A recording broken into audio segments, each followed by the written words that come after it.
副总统萧美琴公布总统赖清德提名的考试院正副院长甲委员的人选。这院长的人选就是现任考试院的副院长周凤协。也那未来的副院长是按算要交予前考选部长柯书祥。这考试委员是有提名7个人，是包括跨党派的人选。 副总统萧美琴这人主持记者会，宣布总统赖清德提名的考试院正副院长甲考试委员人选。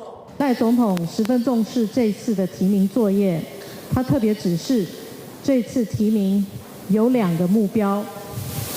第一个目标是专业性，第2个目标是代表性。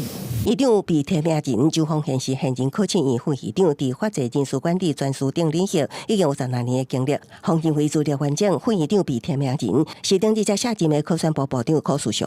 我们将组成新的考试院团队，我相信这样一个团队应该是非常的专业又多元。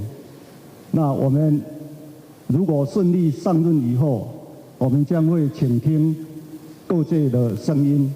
考试委员方面，赖总统依照法定人数下限，只提名7人，拢来自无共专业领域，政党背景组成也真多元，包括现任考试委员、资深文官、最高检察署检察官、公共行政学者等。相逢注意的是前国民党不分区立委区文干，甲民众党推荐的前台北副市长丁家基。确实，我们在座的每一位都有来自不同的背景，希望每一位委员能够依照我们考试委员的专业背景。